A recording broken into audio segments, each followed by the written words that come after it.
மைக்கம் நேயர்களுக்கு வணக்கம் சார். வணக்கம் சார். வணக்கம். நம்ம நேற்று கடைசியாக ஒரு கேள்வி கேட்டோம். ஜனநாயகம் பற்றி பேசியிருந்தோம். ஜனநாயகம் வழக்கு வாபஸ் வாங்கியிருக்காங்க. அதனால் அடுத்த கட்டத்துக்கு நகரப்போகுது. வழக்கு தள்ளுபடி பண்ணிட்டாங்க சென்னை ஹைகோர்ட். அதான் தனிப்பட்ட முறையில் போய் பேசுவாங்க. இது ஒரு விஷயம் நடக்கும்பா, அடுத்த வாரம் ரிலீஸ் ஆகும். நீங்கள் இன்றைக்கி எதாவது மாறி வந்திருக்கா? அதே தான். இதை நான் டே 1லேருந்து சொல்லிட்டு இருக்கிறேன். முள்ளு மேலே சேலையை போட்டால் மொல்லமாக தான் எடுக்கணும். பிடிச்சி இழுத்தா எங்கெங்கெல்லாம் கிழிவதோ தெரியவே தெரியாது. விஜய் அக்கறை இல்லாத ஒரு மனிதர், தன்னை பற்றி மட்டுமே யோசிக்கிற ஒரு சுயநலவாதின்றது பல சந்தர்ப்பங்களை வெளிப்பட்டிருக்கு. கரூர்லேருந்து அவர்கள் கட்சிக்காரர்கள் உயிரிழந்த விஷயங்கள்லேருந்து மக்களை சந்திக்காமலே அரசியல் நடத்துலேருந்து பல விஷயங்களை வெளிப்பட்டிருக்கு. அதில் ஒன்று தான் இந்த இது. விஜயை எம்ஜிஆர்னு சொல்கிறாங்கல்ல, எம்ஜிஆர் தன் படம்னா எம்ஜிஆர் படம் கிடையாது. அதாவது அவர் தயாரித்த படம் கிடையாது, அவர் டைரக்ஷன் பண்ணுற படம் கிடையாது. தான் நடிக்கிற படங்களே எப்படி வரணும், அது யார் தயாரிப்பாளர், யார் நடிகராகட்டும், யார் டைரக்டராகட்டும், என்னன்னா இருக்கட்டும், எப்படி வரணுன்றதில் ரொம்ப அக்கறை எடுத்துக்குவார். சமூகத்துக்கு நம்ம ஏதாவது மெசேஜ் சொல்லணும். ஒரு காட்சியில் ஒரு நடிகை சுற்றி சுழன்றாடி நிற்கிற மாதிரி காட்சி, எம்ஜிஆர் ரீடேக் சொல்கிறார். டைரக்டர்லாம் ஓகே, எம்ஜிஆர் இன்னும் ஒரு தடவை எடுத்துடலாமன்றார். மறுபடியும் அதே மாதிரி சுற்றி சொல்லணும்னா ஓகே. அஞ்சலி தேவின்னு நடிகை ரெண்டு கேட்குறாங்க, இது ஓகே அப்படின்றார் எம்ஜிஆர். இல்லை, ரெண்டு சீனும் ஒரே மாதிரி தானே இருந்தது, ஏன் அதில் இல்லைன்னு. இல்லைங்க, அதில் நடிக்கும் போது அவங்களுடைய பாவாடை, உள் பாவாடை முதற்கொண்டு உயர்ந்து முட்டிய வரைக்கும் தெரிஞ்சுது, அது கொஞ்சம் விரசமாக இருக்கும். சௌகார் ஜானகி ஒரு இது சொல்லியிருப்பாங்க, கண் போன போக்கியில் பாட்டுல, அதில் அவங்க போட்டிருக்க ட்ரெஸ்ஸு ரொம்ப சீத்ரூ மாதிரி. இது எம்ஜிஆர் பார்த்துட்டு நீங்கள் ஒரு லெவலு, அதனால் நீங்கள் ட்ரெஸ்ஸு வேறு கொடுங்க அப்படின்னு சொல்லி வேறு ட்ரெஸ் போட்டு நடித்தேன். அந்தளவுக்கு கூட நடிகர் நடிகைகளுடைய கண்ணியத்தை பாதுகாக்கிறதுல எம்ஜிஆர் ரொம்ப இதுவாக இருப்பார் அப்படின்னு. அப்போ அந்த மாதிரி ஒவ்வொரு நுணுக்கமாக பார்க்குற ஒரு மனிதர் தான் தன் அரசியலுக்கு வந்த பிறகு அந்த இதுக்கு காமிச்சு பண்ணார். இது இவர்கிட்ட இருக்கான்னு பார்த்தீங்கன்னா, நடிப்பேன், என்ன நடிக்க சொல்கிறேன் அதை நடிப்பேன், போய்கினே இருப்பேன். ஃப்ளைட் ஓட்ட சொல்கிறேன், ஓட்டுவேன். பாகிஸ்தானில் போய் பார்க் பண்ணி தீவிரவாதி பிடிக்கிற மாதிரி காட்சியா, ரைட் ஓகே. நான் கேட்கவே கேட்க மாட்டேன், ஏண்டா இங்கே வா, கிட்ட வா, விஜயகாந்த் அடிக்கிற மாதிரி இங்கேருந்து வார் ஃப்ளைட்டு பாகிஸ்தானுக்குள்ளே போய் குண்டு போட்டு வரலாம். பார்க் பண்ணி எப்படி ஒருத்தன் தூக்க முடியும்? ரசிகர்கள் நம்புவார்களா? சிரிச்சிட மாட்டான். ஃப்ளைட்டு எதிரில் வரும்போது கையாட்ட முடியுமா? பைத்தியகாரத்தனம் இல்லை இது. நீ கோலமாவை எடுத்த, அது ஒரு ஜோக் படம். ஆனால் உன் நாலேஜுக்கு நான் கால் ஷீட் கொடுத்ததே பெரிய விஷயம். நீ என்னையும் சேர்த்து உன் நாலேஜுக்கு இழுத்துட்டு போறிய அப்படின்னு கேட்கணும். கேட்டாரா? கேட்கல. ரஃபேல் இல்லை, இப்போ இந்த ஜனநாயக விஷயத்துக்கு விஜய் பேசலைங்கிறது ஓகே. முன்னாடி இந்த தலைவர் விஷயத்துக்குலாம் பேசினார்ல, என்ன பேசினார்? ஒரு மன்னிப்புலாம் கேட்டார்ல. மன்னிப்பு கேட்குறது பேசுகிறதா? காலில் விடுறது. என்ன விஷயம்னா, இவருடைய கெரியரை பாதிக்கிற விஷயம். ஜெயலலிதா வரைக்கும் போய் டைம் டு லீடுன்னு போட்டோன்னா, டைம் டு லீடு போடுவியா, நீ அவ்வளோ பெரிய ஆள் ஆகிட்டியான்ற மாதிரி போனோன்னா, தலைவா படத்தில் முடிகிற விஷயம் இல்லை அது. அவருடைய கெரியர் பிரச்சனை முடிச்சு விட்ருவாங்க. அதனால் அது ஹேய் யாருக்கிட்ட அதெல்லாம் கிடையாது.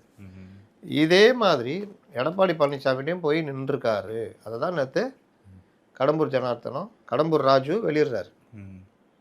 எங்கள்கிட்ட வந்தியா, இது பார் ஃபோட்டோ, என் வாழ்நாள் முழுவதும் இந்த நன்றியை நான் மறக்க மாட்டேன்னு சொன்னீங்களா? இப்படி வெளியில் போகணுன்னு தூக்கி போட்டு போனீங்களா? அவர் படத்தில் பண்ணுவார்ல, வடிவில் தள்ள விட்டு கதவு சாத்த வரேன், அதுதான்.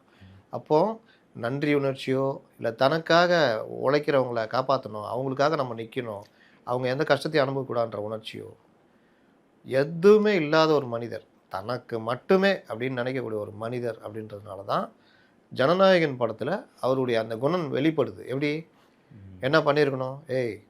என்னுடைய கடைசி படம், என் வாழ்க்கையோட உச்சம், பல தத்துவங்களை அதில் சொல்லிக்கிறேன். கேசரியை இன்னும் கொஞ்சம் நெய் ஊற்றி பூசா கிண்டி கொண்டு வந்துக்கிறாங்க தானே. ஆமாம், தத்துவங்களை நான் உதிச்சிருக்கேன். இதன் மூலிமா ஆட்சி மாற்றமே வரும். நான் பாஜகவை எதிர்க்கிறேன், அதிமுக எதிர்க்கிறேன், திமுக எதிர்க்கிறேன். அப்போ இந்த படத்துக்கு தொல்லை கொடுப்பாங்க. அப்போ நம்ம என்ன பண்ணோம்? படம் எல்லாம் முடிஞ்சிச்சு, போஸ்ட் ப்ரொடக்ஷன் ஒர்க்கே முடிஞ்சிச்சு, ஆகஸ்ட்லேயே முடிஞ்சிச்சு. நம்ம 60 நாளைக்கு முன்னாடியே படத்தை சென்சாருக்கு அனுப்பிச்சிடணும். அப்போ என்ன தொல்லை கொடுத்தாலும் இந்த 60 நாளில் பார்த்துக்கலாம். இல்லையா பிரச்சனையா? நான் பேசுகிறேன், முருகன் சார் தானே, நான் தான் பேச்சுவார்த்தை நடத்தணுமே, பேசுகிறேன், இப்படிலாம் ஏதாவது பண்ணணும். கண்டுக்கவே இல்லை. கரெக்டாக? எஸ். படக்குழுவில் இருந்த வினோத் டைரக்டரும் இன்னொரு யாரோ ஒரு அசோசியேட் டைரக்டரும் சொல்லிக்கிறாப்புல, சார் பிரச்சனை வந்துடும், 60 நாள் முன்னாடி அனுப்பிச்சிடுவோம். நடுவில் தட்கல்ல அனுப்புகிறாங்க. அவங்க உடனே பார்த்துட்டு ஏப்பா இதெல்லாம் வெட்டணும், யூஏ கொடுக்குறேன், நான் இதெல்லாம் வெட்டணும், வெட்டிட்டு சப்மிட் பண்ணுங்கள். வெட்டிட்டு சப்மிட் பண்ணியாச்சு. பண்ணிவிட்டு சர்டிஃபிகேட் வாங்கமானாவா போயாச்சு. அங்கே போயிட்டு இவர் அங்கே கூட பார்த்தீங்கன்னா தெரியும், அவங்க அம்மா ஏய் ஜோ அப்படின்வாங்க, கண்டுக்கவே மாட்டாங்களா. அந்த குழந்தை வந்து கூட நடித்த குழந்தை மனப்பாடம் பண்ணாலும் இயல்பாக பேசும். இவரை விட நல்லா பேசும். அது இவர் மனப்பாடம் பண்ணால் இயல்பாக வராது இவருக்கு. அது நல்லா பேசும். இயல்பாக பேசி அங்கிள் அப்படின்னு அங்கேயும் அவ்வளோதான். இதுதான் இவர். ஆனால் நடன இயக்குனர்கள்லாம் வந்த உடனே அப்படியே சந்தோஷமாகி அவங்கள்ட்ட போய் டான்ஸ் ஆடுறதுனா கட்டி பிடிக்கிறதுனா இந்த பிராண்டு அதை அவர் வெளிப்படுத்துவார். அதுக்கப்புறம் இங்கே கூட பாருங்கள், வேல்முருகன் கூட போயிட்டு அதுக்கு தான் ஜாலி. மற்ற இதுக்கு மைக்கை பிடிச்சி மக்கள் பிரச்சனையை பேசுனா என்னையா இல்லாதெல்லாம் என்கிட்ட கேட்டால் நான் என்ன பண்ணுவேன், ஜானு எதாவது எழுதியிருந்தா கொடு அப்படின்னு. இதுதான் அவர். அப்போ அந்த படத்தை கண்டுக்காமல் விட்டுட்டார். விட்டவுடைய இது 5ஆம் தேதி அவங்க ரிமைண்ட் பண்ணுறாங்க, ரிவைஸ் கமிட்டிக்கு போகணுன்னு. அன்னைக்கா அந்த படம் வந்துச்சு, நான் 9ஆம் தேதி வருதா என்ன ஃபாலோ பண்ணுறீங்க, ரிவைஸ் கமிட்டி போடுறாங்க சார், டக்குன்னு போய் பாருங்கள், கொஞ்சம் சீக்கிரம் போட சொல்லுங்கள். 9ஆம் தேதி நானே சொன்னேன்னு சொல்லுங்கள், இல்லை ஃபோன் போட்டு கொடு, நான் பேசுகிறேன், 9ஆம் தேதிக்குள்ளே முடிச்சு எதாவது பண்ணணும். 9ஆம் தேதி படம் ரிலீஸ் ஆகணும். பார்த்து மிஸ் ஆச்சுன்னா 12ஆம் தேதி ரிலீஸ் ஆகணும். அந்த ஒரு வாரம் தேத்திக்கலாம்.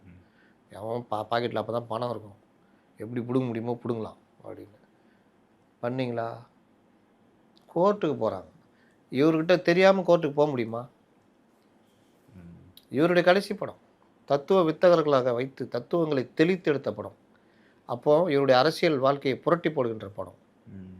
இந்த படத்தை பார்க்கறது மூலியமாக மேலும் 1 கோடி பேர் வாக்களிக்கக்கூடிய படம். நம்பலாம். இதனால் பாதிக்கப்படுறது தயாரிப்பாளரும் இயக்குனரும் தான். எல்லாரும் தான். இவருக்கு மட்டும் பாதிப்பு இல்லையா?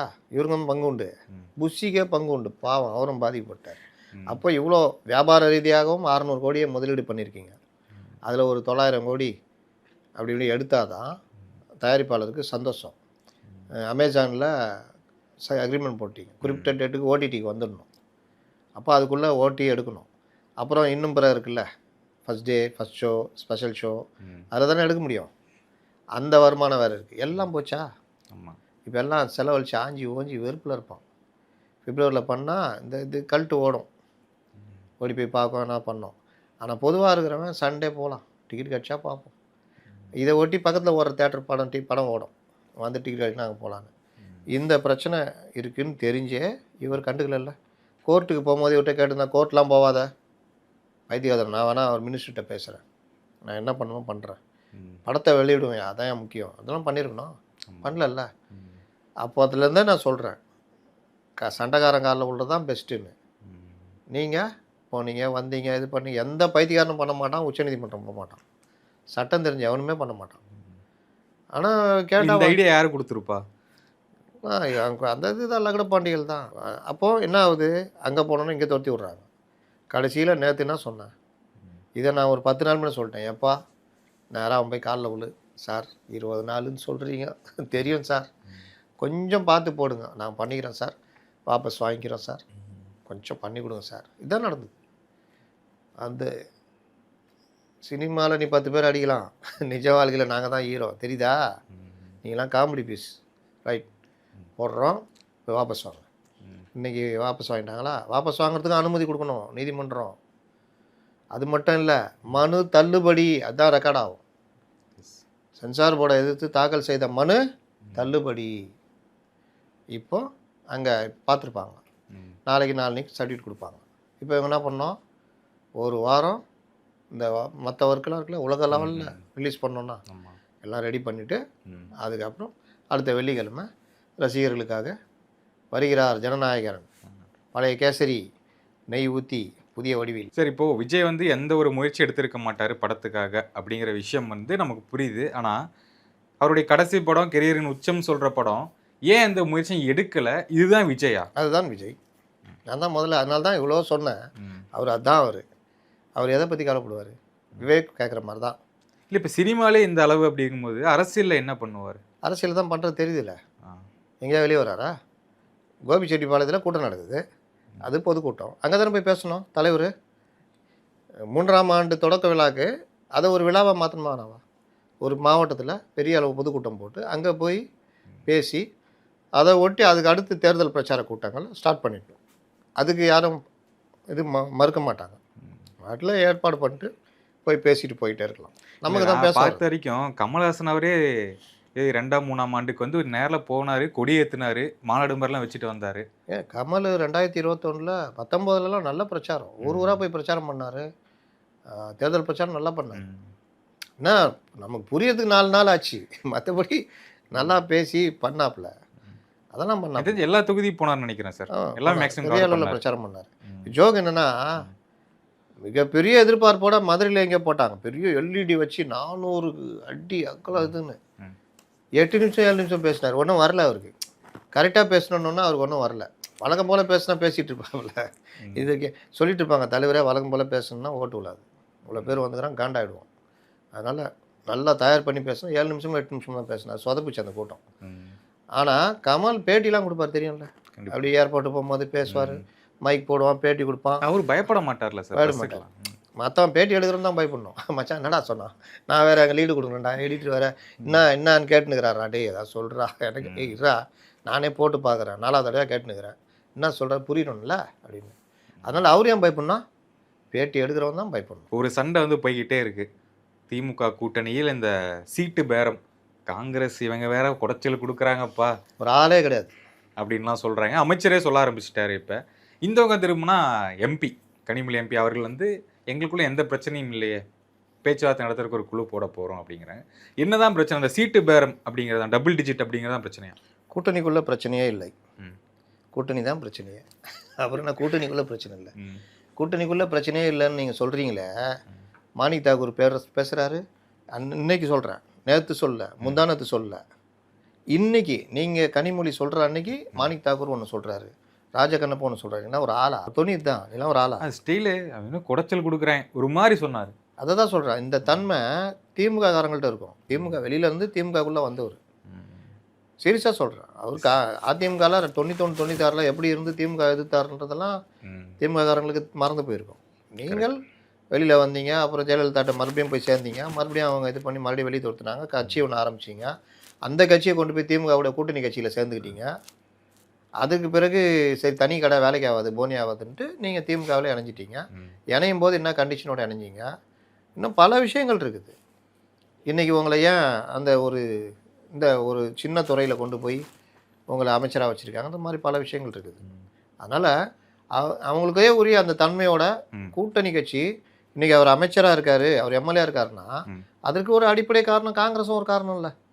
கூட்டணி தானே ஜெயிச்சது. ஒரு சுள்ளியாக இருந்தால் உடைச்சிட்டு இருப்பாங்கள்ல, 10 சுள்ளியாக இருந்தனால தானே உடைக்க முடியல. அப்போது எந்த சுள்ளி பெஸ்ட்டு சுள்ளின்னு சொல்ல முடியுமா? ஒரு சுள்ளி வேணால் தடிப்பாக இருக்கலாம், திமுக கூட்டணி ஒரு பெரிய கட்சியாக இருக்கலாம், மற்ற சொல்லிக்கலாம் சேர்ந்தனால தான் உடைக்க முடியல. அப்போ அந்த பார்வையிலே அணுகிறது. நான் வந்து கல்யாணத்துக்கெல்லாம் போக மாட்டேன், கூட்டணியில் இருக்கிறாங்கன்னு போய் தொலைய வேண்டியதாக இருக்குன்னா அது என்ன ஒரு அமைச்சர் பேசுகிற பேச்சா? அப்போ செல்வ பெருந்தகைக்கு எப்படி அதை எடுத்துக்குவார்? அவர் ஒரு கட்சியுடைய மாநில தலைவர். அப்போ அந்த கட்சியை நீங்கள் எப்படி எடுத்துக்கீங்க? நீங்கள் அகில இந்த லெவலில் போனீங்கன்னா காங்கிரஸ் 100 எம்பி வச்சுக்கிறாங்க. நீங்கள் அப்போது இன்னைக்கு காங்கிரஸ் கொஞ்சம் இழைச்சிருக்குன்னு சொல்லினா என்ன வேணால் பேசுவீங்களா? உங்கள் தலைவர் முதற்கொண்டு, அவருக்கு வேணால் கலைஞர் தலைவர் இல்லாமல் இருக்கலாம், திமுக தலைவர் முதற்கொண்டு மண்டியிட வைத்த கட்சி காங்கிரஸ் தானே. அதனால் காங்கிரஸ் இன்றைக்கி கொஞ்சம் இழைச்சிருக்குன்னு பேசுனீங்கன்னா நாளைக்கு நான் சொல்கிறேன், இப்போ முடிவெடுக்கிறாங்க, தாவேகாவோட போகிறேன்னு முடிவெடுத்துட்டாங்க. பெரிய போனால் போது போடா, 60 சீட்டு 60 இடத்துல நிற்கிறோம், அட ஜெயிக்கிறோமோ தோக்குறோமோ போட்டி போடுறோம் போப்பா, ஓட் பர்சன்டேஜ் என்ன ஆகும்? 60 தொகுதிக்கான தாவேகாவுடைய ஓட்டும் காங்கிரஸ் சேரும் பொழுது ஒரு தொகுதிக்கு 20,000 ஓட்டு வாங்கினா கூட காங்கிரஸ் 60 தொகுதினா எகிரிடுமே பர்சன்டேஜ். அதற்கு பிறகு நீங்கள் என்ன ஆவீங்க? அவங்க நம்பிக்கை வந்துடுமா வந்துடாதா? உள்ளாட்சியில் சேர்ந்து நிற்போம்பா, உங்களை நாசம் பண்ணுவாங்களா இல்லையா? காங்கிரஸ் போனால் காங்கிரஸ் மட்டுமா போகும், கூட இருக்க இடதுசாரிகள் போயிடுவாங்கள்ல, விசிக்காக போயிடும்ல. அந்த மாதிரி போனால் நீங்கள் என்ன தனிமைப்பட்டு போயிடுவீங்களே. அந்த பயம் இன்னைக்கு இருக்க மாட்டேங்குது. எனக்கு என்னன்னு பேச முடியாதுல்ல, சூழ்நிலை அப்படியே ஒரு நாளில் திருப்பி போட்டுரும். 96 தான் நடந்தது. காங்கிரஸ் அதிமுக கூட்டணி, திமுக 2ஆ பலவப்பட்டு கிடக்குது, ஜெயிச்சிருவாங்கன்ற மாதிரி 2 நேரத்தில் மூப்பனார் கட்சியை உடைச்சு வெளியே வராரு. அப்போ விஜய் மாதிரி நம்ம ஆள் யார், ரஜினி செல்யூட்,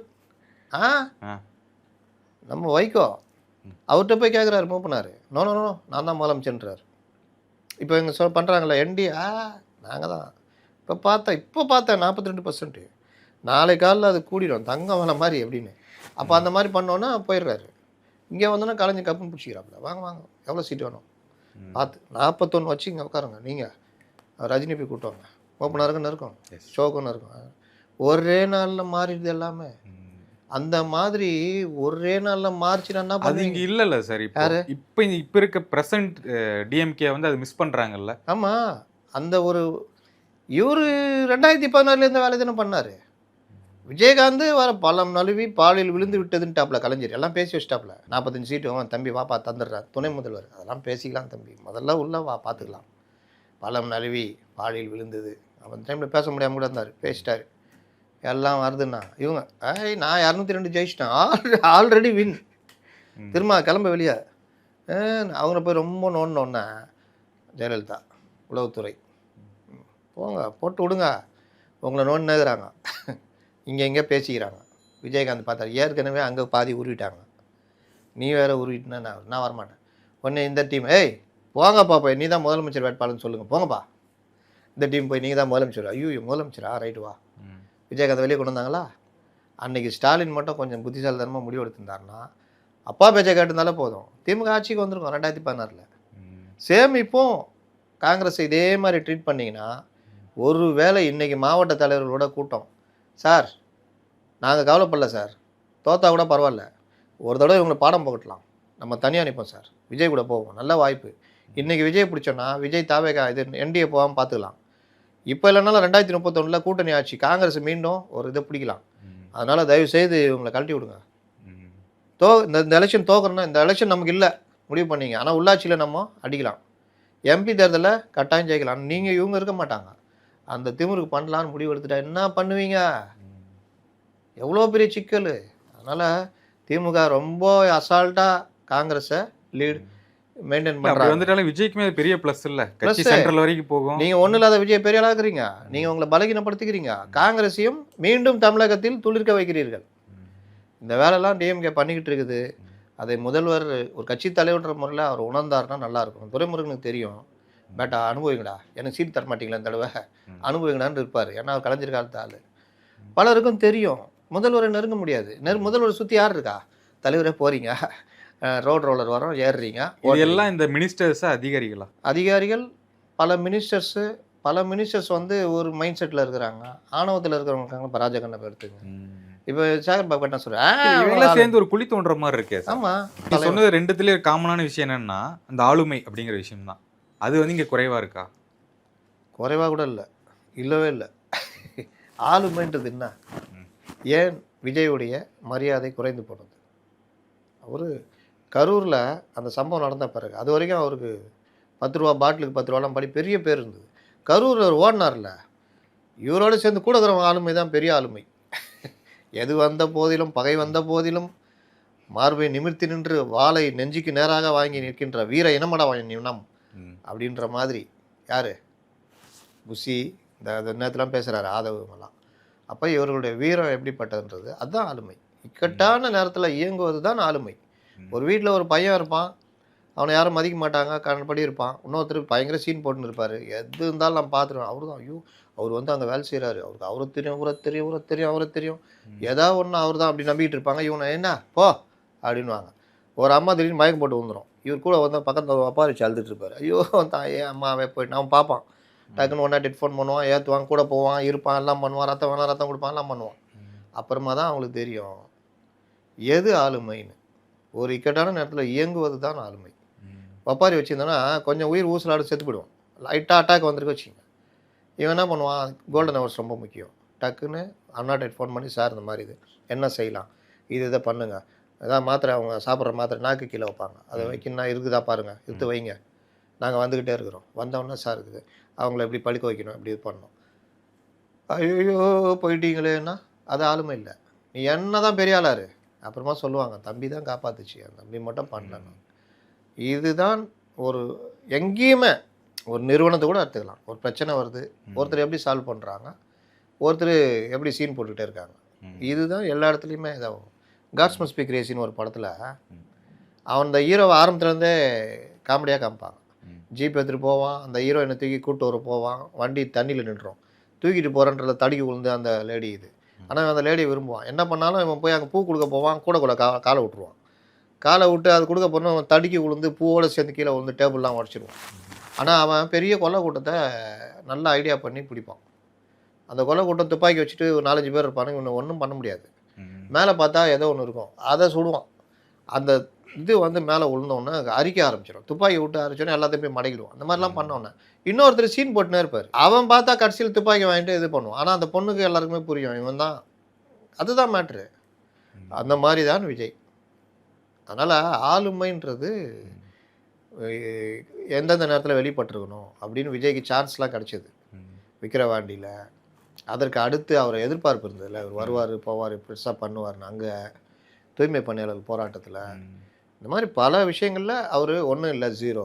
அவர் மட்டும் இல்லை, கூட இருக்கிறவங்களும் ஜீரோ. இல்லை அவர் அந்த விஷயத்தில் சார் எதுவுமே பண்ணாமல் இருந்தால் கூட அவர் விமர்சனமாக இருக்க மாட்டார். இந்த தூய்மை பணியாளர் விவகாரம் கூட வீட்டுக்கு கூட்டு பார்த்ததெல்லாம் வந்து பனையூர் பண்ணையாருன்னு ஃபிக்ஸ் பண்ணிட்டாங்க. இல்லைங்க, வீட்டுக்கு கூட்டு கூட பாருங்க, சரி வந்தால் ஸ்தம்பிச்சிடும், கூப்பிட்டு பார்த்துட்டீங்க, ஃபாலோ பண்ணா. இப்போது ஒருத்தருக்கு நம்ம கூப்பிட்டு பார்க்குறோன்னா சும்மா ஆதரவு தெரிவிச்சிட்டிங்க, நீங்கள் எங்கே இருக்கீங்க, உங்களுக்கு பணம் பலம் எல்லா பலமும் இருக்குது, அவங்கள பார்த்துக்க என்னன்னு பார்த்துக்கோ, இந்த போராட்டத்தை என்னன்னு பார்த்துக்கோ, அப்பப்போ வர்ற டெவலப்மெண்ட்டுக்கு அறிக்கை விடு, என்ன டக்குன்னு டீமு அவன் எழுதி கொண்டு வர போகிறான்.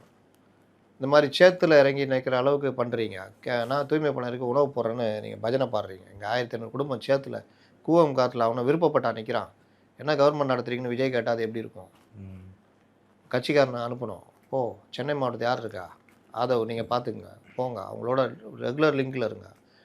ஒருத்தர் இறந்துட்டார் சார், டக்குன்னு போ, முடிஞ்சால் நான் போகிறேன், இல்லையா ஆதவ் ஒரு 3-4 தலைவர்கள் போய் மாலை போடுங்க, ஒரு 2 லட்ச ரூபா கவரில் வச்சு கொடுங்க, ஒரு அறிக்கை நான் விட்டுறேன். இதெல்லாம் என்ன சிம்பிள் ஒர்க்கு. ஆனால் அவங்களுக்கு எல்லாமே சார் இதுக்கு ஒரு ஸ்ட்ராட்டஜிஸ்ட்டு, இவர் ஒரு ஸ்ட்ராட்டஜிஸ்டாக. அதாவது என்ன சொல்கிறது, ஒரு இடத்துக்கு போனாலே நான் அது ஆளாக ஆகிட்டேன் அப்படின்ற மாதிரி. இன்னும் சில பேர் மீடியான்னு போட்டு திரிவான், நான் மீடியா. இன்னும் சில பேர் இருக்கிறான், தலைவரே நானும் பத்திரிகையாளர் தான் அப்படின்னு புக்கெலாம் நடத்தின்னு இருப்பான். ஒரு ஒயிட் ஷீட்டை கொடுத்து 4 வரி எழுத தெரியாது, எழுதவே தெரியாது. அந்த பத்திரிக்கை அந்த புக்குக்கு பணம் இருக்கிறதுனால அந்த புக்கை அடிச்சு ஒரு 4 பேர்ட்ட வாங்கி போட்டு இது பண்ணின்னு நான் ஏன்னுவான். பேப்பர் கொடுத்து எழுதுனா எழுத தெரியாது. இன்னும் சில பேர் வாட்ஸ்அப் வச்சுக்கிட்டு அதுக்கு அட்மின்னு நிறுவனம் நடத்துகிற மாதிரி சொல்லுங்க பாருங்க. வாட்ஸ்அப் குரூப் வச்சுக்கிறேன் சார், அதுக்கு நான் அட்மின் நான் தானே, 50 குரூப் தொடங்கலாம். இதுதான் சொல்ல வரேன். இந்த மாதிரி சீனை போடுறது, இந்த மாதிரி ஆட்கள், இந்த மாதிரி இது, அதில் தான் விஜய் வந்து ஃபெயிலியர் ஆகிறார், திரும்ப ஃபெயிலியர் ஆகிறார். இல்லை அவங்க ஸ்ட்ராட்டஜி டீமு அந்த ஸ்கிரிப்ட் ஒர்க் எல்லாமே ஸ்டாலினுக்கு மாற்றுனாங்க தான், டிஎம்கேக்கு மாற்றுனாங்க தான், சீமானோட எங்காலும் பெரியவர் இது லெவலில் தான் இருக்குது. நீங்கள் சொன்ன மாதிரி இப்போ ஒரு டீட்டெயிலான ஒரு இது போக மாட்டுறாங்களே, ஏன் இல்லை இவ்வளோ தான் தெரியுமா அவங்களுக்கு? அவங்க எதை வச்சு சொல்கிறாங்கன்னா திரும்ப ஒரு கருத்தை பதிவு வைக்கிறாங்க. மக்கள் எங்களை ஏற்றுக்கிட்டாங்க, மக்கள் முடிவு பண்ணிட்டாங்க, மக்கள் முடிவு பண்ணாங்க, ஒரு இது முதல்வர் ஆகிட்டாருன்னு மக்கள் ஏற்றுக்கிட்டாங்க, மக்கள் முடிவு பண்ணிட்டாங்க, அதெல்லாம் வந்து கற்பனையில் சொல்லிட்டு இருக்கிறீங்க. ஆனால் மக்கள் ஏற்றுக்கிற மாதிரி நீங்கள் என்ன பண்ணுறீங்க, அந்த மக்களை ஏற்றுக்கிற மக்கள், உங்களுக்கு வாக்களிக்க போகிற மக்களுக்கு நீங்கள் என்ன பண்ணுறீங்க? முதலமைச்சர் இவர் தான் ஒத்துக்கிட்டாங்கன்றாங்க. முதலமைச்சராக தமிழக நிலைமை உங்களுக்கு என்ன தெரியும்? தமிழ்நாட்டில் இவ்வளோ பிரச்சனை இருக்குது, ரொம்ப டீப்பாலாம் போகணும். இப்போ எடப்பாடியெல்லாம் கூப்பிட்டீங்கன்னா இந்த மாவட்டத்தில் இந்த பிரச்சனை, அந்த மாவட்டத்தில் இந்த பிரச்சனை, அதெல்லாம் சொல்லுவார். அவ்வளோ கூட வேணாம், பொதுவாக இந்த அரசுனால மக்கள் எப்படி பாதிக்கப்படுறாங்க, இந்தந்த பிரச்சனைகள் இருக்குது, வாக்குறுதியில் இவ்வளோ கொடுத்தாங்க, இது பண்ணலை, நான் வந்து அதெல்லாம் பண்ணுவேன், இந்த பிரச்சனை இப்படி இருக்குது அப்படின்னு சொல்கிறதுக்கு கூட இல்லை. அப்படி இருந்தால் பத்திரிகையாளரை பார்த்துருவார், வாங்க உட்காருங்க, என்ன பிரச்சனை சொல்லுங்கள், அது அப்படிங்க இது இப்படிங்க. தீபா கொடுத்துருந்துச்சிங்க பேட்டி, அவங்க வீட்டுக்காரு அவர் கொடுத்துருந்தாருங்க பேட்டி. இதில் ஜோக் என்னன்னா, இவங்க ஒரு கட்சி அவங்க ஒரு கட்சி, ஒரே வீட்டில். நான் ஒரு ஜோக் பேட்டி எடுத்தேன், அது அவருக்கே தெரியாது, சீரியஸாக எடுத்த நினச்சிட்டு இருக்காரு. சார் நீங்கள் ஒரு கட்சி ஆரம்பிச்சிட்டிங்க, ஆமாம். தீபா அவங்க ஒரு கட்சி, ஆமாம். சார் நீங்கள் 2 பேரும் 2 கட்சி தலைவர்களும் ஒரே வீட்டில் இருக்கிறீங்களே, இதனால் உங்களுக்கு கட்சிக்குள்ளே பிரச்சனை வருமா? அவர் ரொம்ப சீரியஸாக, அப்படிலாம் ஒன்றும் வராது. இந்த மாதிரி காமெடிலாம் நடந்தது, பேட்டிலாம் கொடுத்துருந்தாங்க. அதனால் நீங்கள் இறங்க தலை கூட தைரியம் இல்லைன்றேன், ஒரு பேட்டி கொடுக்குற அளவு கூட தைரியம் இல்லை.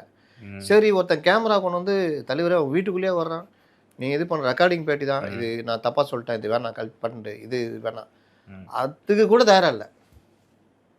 இவர் வந்து முதலமைச்சராக நாளைக்கு ஒரு பிரச்சனைக்கு எங்கே போகிறாரு, ஒரு நிதி ஆயோக் கூட்டம், நம்மால் மாதிரி 3 கூட்டம் அட்டன் பண்ணிட்டு 4வது கூட்டம் எதை போயிட்டாப்புல அந்த மாதிரி போவீங்களா? இல்லை முதலமைச்சராக சில இதில் கலந்துக்கணும். அங்கே யார் அனுப்பிச்சி வைப்பீங்க? புஷி ஆனந்த் அனுப்பிச்சி வைப்பீங்களா? என்ன பண்ணுவீங்க? இல்லை உங்களை அதிகாரிகள் இப்போ முதல்வர் ஸ்டாலின் அவர்கிட்ட என்ன பிரச்சனை? அவர் நல்லவர். எல்லாரும் ஈஸியாக ஏமாத்திடுறாங்க அவரை. தப்பு தப்பாக அவர்கிட்ட கொண்டு போகிறாங்க. ஏன்? அவர் அவர் உழைப்புலாம் வேறு லெவலு. ஆனால் எப்படி உழைக்கணுன்ற இதில் அவர் இது இல்லை. ஏமாத்துறவனை கண்டுபிடிக்கிற அந்த இதில் இல்லை. வெள்ளந்தியாக இருக்காருன்னு வச்சிங்களேன். அப்படியா நீங்கள் பார்த்துருவீங்களா? சரி பண்ணலாம். Right okay sir. இது எப்படி சார்? அது அப்படி சார். அந்த மாதிரி ரைட்டு. மெட்ரோ என்ன ஆச்சு சார்? அது மத்திய அரசு நம்மளை வஞ்சிக்குது சார். அப்படியா? அது ஒரு அறிக்கை விட்ருங்க சார். செம்மையாக இருக்கும். அப்படி விட்டுடலாமா? விட்டுடலாம். இங்கே வா. அறிக்கையை ஒழுங்காக அனுப்பாமல் கதையாக விட்டுனுக்குற. யார்கிட்ட கதை விட்ற? இப்படி கேட்க மாட்டார். அப்போ இந்த மாதிரி இது. அப்போ அவர் இத்தனைக்கும் 58 ஆண்டு கால அரசியலுக்கு சொந்தக்காரர். பல ஏற்றத்தாழ்வுகளை பார்த்தவர். அப்பாவே கலைஞர், சாணக்கியர், பலரோட பழகினவர். அவர் ஏன் இந்த வேலை பண்ணுறாங்களே, என்ன கதியாவீங்க? அது வீட்டை விட்டே வெளியே வர மாட்டீங்க. இப்போவே வரலன்னா முதலமைச்சரானா வருவீங்களா? அப்போ என்ன நடக்கும்? சரி, இதெல்லாம் நம்ம ஆட்சியில் இப்படிலாம் நடக்குது, தப்பு நடக்குதுன்னு தெரியுமா அவருக்கு? இதுதான் இவர்கிட்ட இருக்கிற ஆளுமை. கூட இருக்கவங்க சொல்லாமல் இருந்தாலுமே தனக்குன்னு ஒரு விழிப்புணர்வு, ஒரு இது வேணும்ல. அதுக்கு மெனக்கிடணும்ல. நீங்கள் பத்திரிகையில் வேலை செய்கிறீங்க, இன்னொருத்தரும் வேலை செய்கிறாரு, நீங்கள் நல்லா கொடுக்குறீங்க. அவர் என்ன சொல்லுவார்? என்ன அவர் மட்டும் நல்லா கொடுக்குறாருன்னு. நீங்கள் மெனக்கிடுறீங்க. மெனக்கிட்டால் பல விஷயங்களை தேடலாம். தேடல் எங்கே இருக்கோ, மெனக்கிடணும்னு எப்போ நினைக்கிறோமோ அங்கே ஜெயிக்கலாம். இல்லை எனக்கு சீஃப் ரிப்போர்ட்டர் கூப்பிட்டு சொன்னால் தான் நான் செய்வேன், நீ சொல்லு நான் செய்கிறேன் அப்படின்னு இருக்கிறவன் அடுத்த கட்டத்துக்கு நகரவே மாட்டான். எங்கெல்லாம் தேடல் இருக்குதோ அங்கெல்லாம் இது பண்ணுவாங்க. அப்போ ஏன் ஒரு கலைஞர் 13வது இடத்துலேருந்து 5வது இடம், 5வது இடத்துலேருந்து முதலிடம்? இன்றைக்கி கலைஞர் முதல்வராக பதவியேற்ற நாள் 48 வயதில் 1924 பிறந்த கலைஞர் 1924னா 44ன்னு வச்சுக்கிட்டா கூட 20 வயசு, 64ன்னு வச்சுட்டா 40 வயசு, 68ன்னு வச்சா 44 வயதில் 45 வயதில் இளைஞராக எல்லாரையும் அடிச்சு ஓரம் கட்டிட்டு நண்பர் எம்ஜிஆர் உதவியோட முதலமைச்சரான நாள் இன்று. நியாயப்படி கட்சியில் சீனியர் நெடுஞ்செழியன். அண்ணா இறந்த பிறகு கட்சி கவுந்துடக்கூடாதுல்ல, டக்குன்னு ஒருத்தரை முதல்வர் ஆக்குவாங்க. அப்படி முதல்வர் ஆக்குனது Nedunchezhiyan, acting chief minister Nedunchezhiyan. அதற்கு பிறகு எல்லா விஷயங்களும் முடிஞ்சு துக்கங்கெல்லாம் போனால் பிறகு கட்சி கூடி அடுத்த முதல்வர் யார்? இது அவர் தான். என்ன இப்போ இவர் இளைஞர், துடிப்பானவர், கட்சிக்கு நிதியை கொண்டு வருபவர், வேகமாக இயங்கக்கூடியவர், மக்கள் ஆதரவு பெற்றவர் இவர் தான். அவர் படிப்பாளி, அறிவாளி, யார்ட்டையும் ஒட்ட மாட்டார். முடிஞ்சதா? இங்கே இன்னொன்று யார்? எம்ஜிஆர். எல்லா எம்எல்ஏயும் கூப்பிட்றாரு தோட்டத்துக்கு, முதல்ல சாப்பிடுங்க தானே ஸ்டைலு. சாப்பிட்டு முடிச்சுன்னு வாங்க.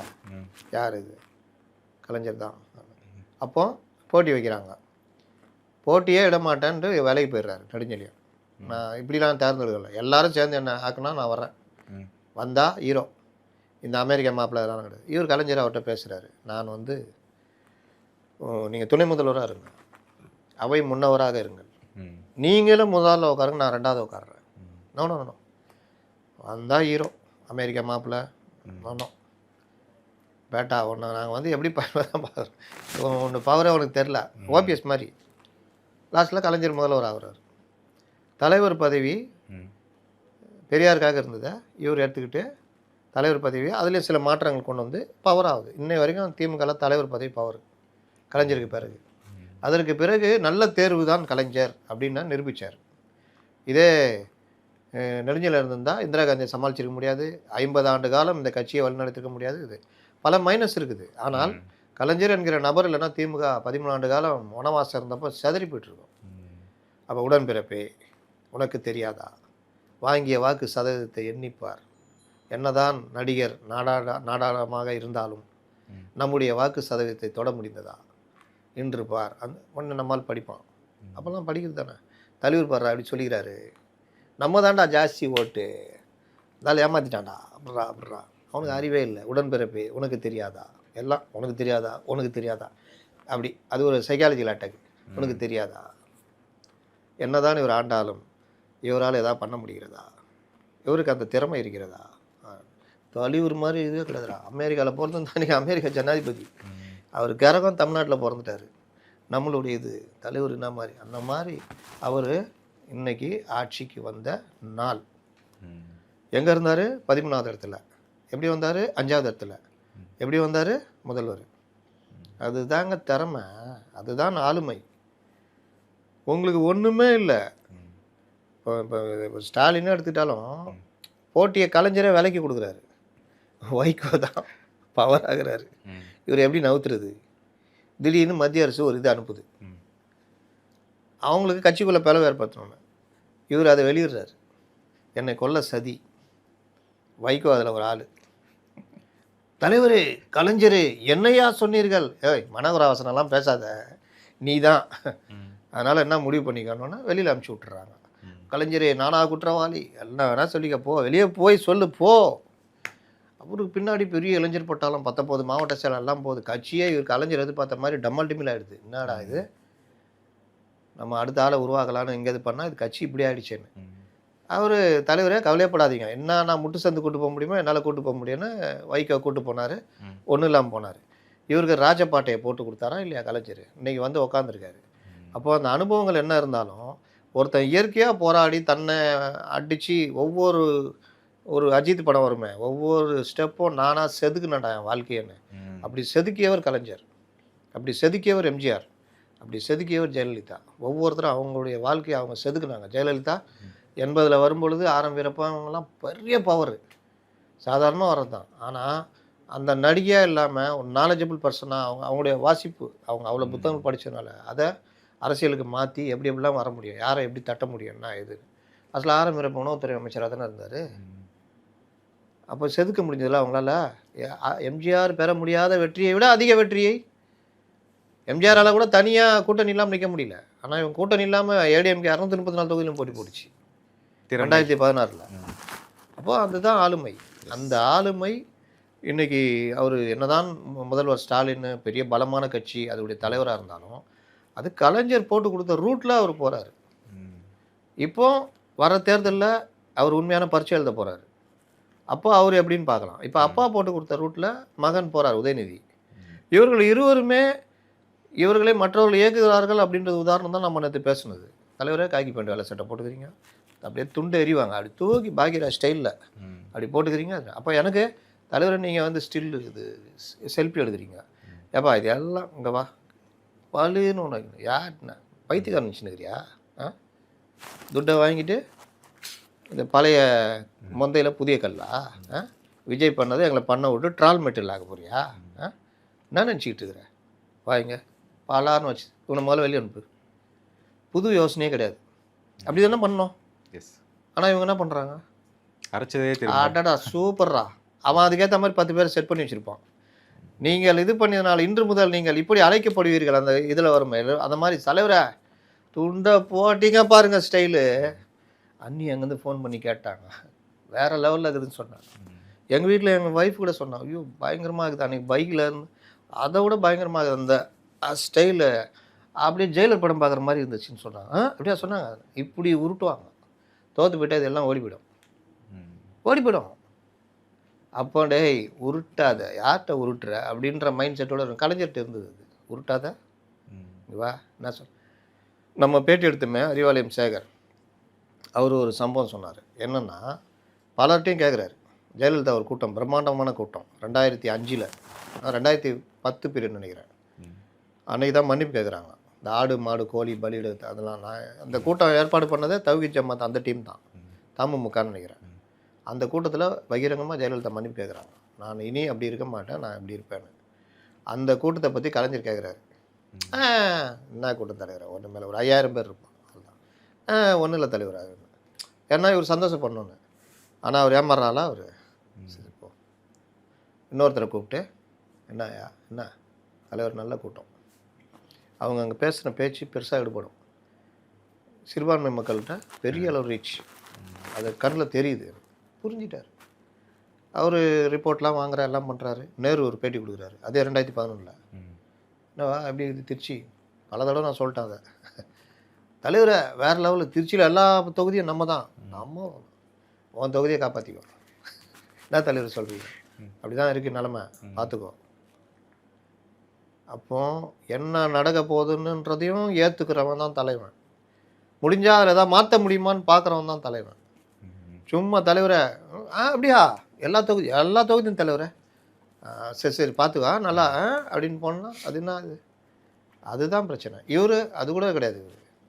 இந்த விஷயங்கள் தான் ஒரு கட்சி வாழ்வதும் வீழ்வதும். அந்த தலைமை, அந்த 50 ஆண்டு காலம் கலைஞர் இருந்ததுனால அந்த திமுக உயிரோடு இருந்து இன்றைக்கும் உயிரோடு இருக்குது. அப்படியே கொண்டு வந்து கொடுத்துட்டு போயிட்டார். விட்டா இன்னும் 2 வருஷம் இருந்திருப்பாப்புல. அது ஜெயலலிதா கிட்ட எம்ஜிஆர் அப்படியே கடத்தி ரிலே ரேஸ் மாதிரி கொடுத்தாரு. ரிலே ரேஸில் லாஸ்ட்டில் ஓடுறவங்கள தான் நல்லா பவர்ஃபுல்லாக நல்லா வச்சுருப்பாங்க தெரியுமா? ஒரு 1600 மீட்டர்னா 400 மீட்டர் ஒருத்தர் ஓடி ஃபஸ்ட்டு ஓடுறவங்கன்னா நல்ல ஆளாக இருப்பாங்க.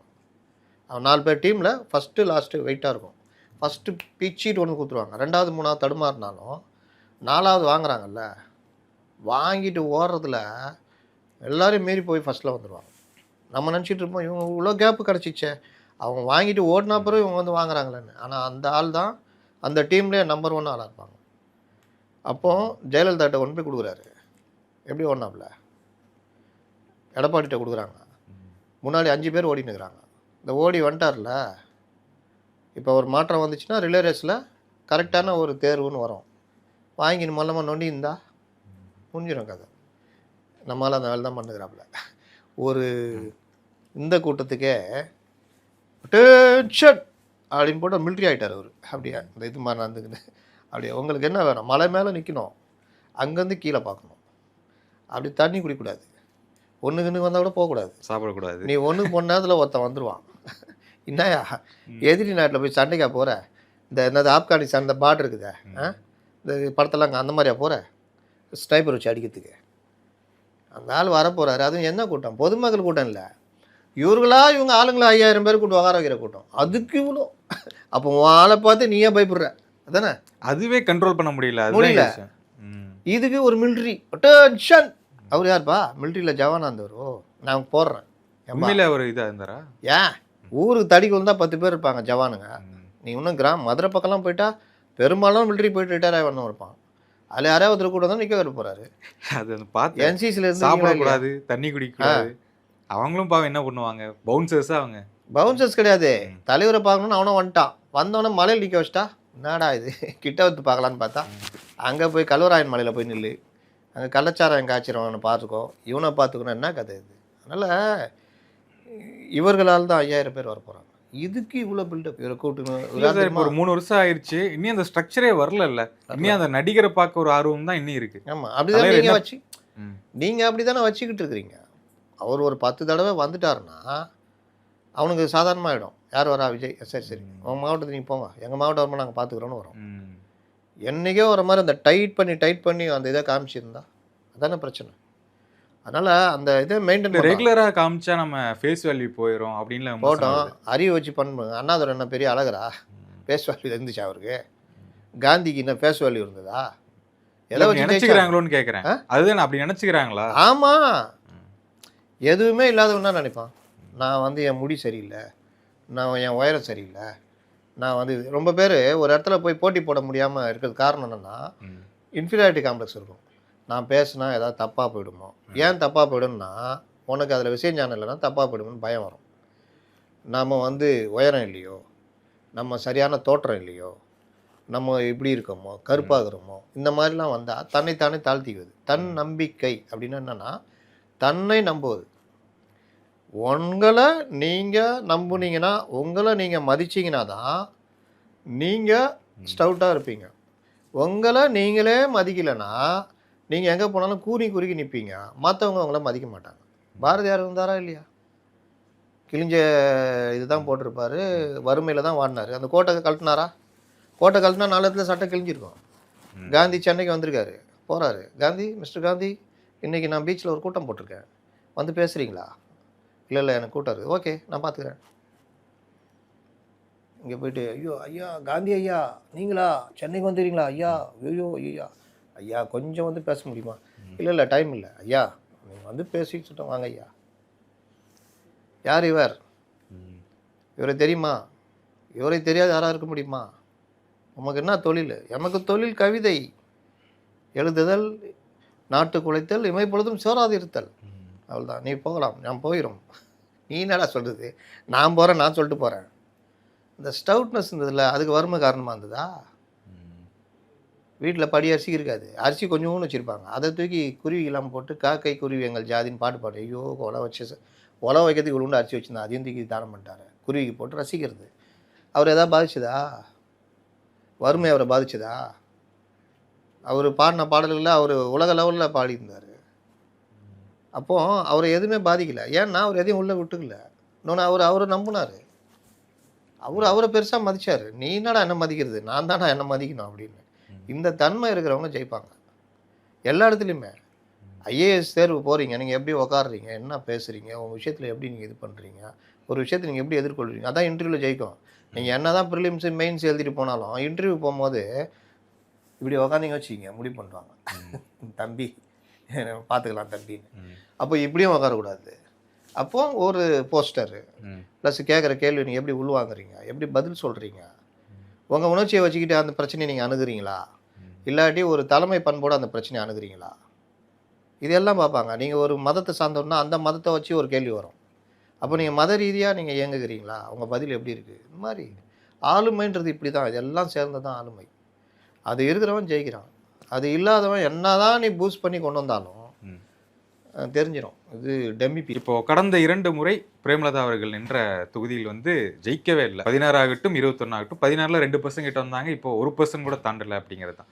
எந்த நம்பிக்கையில் அதிகமாக சீட்டு தரவங்கள்ட்ட நான் போகிறேன், சத்திரியனா இருக்கணும் விட நான் சாணக்கியனா இருக்கேன், இந்த மாதிரி டைலாக்லாம் பேசிட்டு இதெல்லாம் சாணக்கியத்தனன்றது இது கிடையாது. சாணக்கியருடைய கதை என்னன்னா, அவர் அவமானப்படுத்தப்பட்டு நீ எவ்வளோ பெரிய ஆளா, ஒரு சாதாரண ஆளை நான் உருவாக்கி அமைக்கிறேன்னு சொல்லிட்டு ஒரு சாதாரண இளைஞன் நந்தகுமாரன் சொல்லிட்டு அவங்க உருவாக்கி அவருடைய மூளையினால் ஜெயிச்சார்.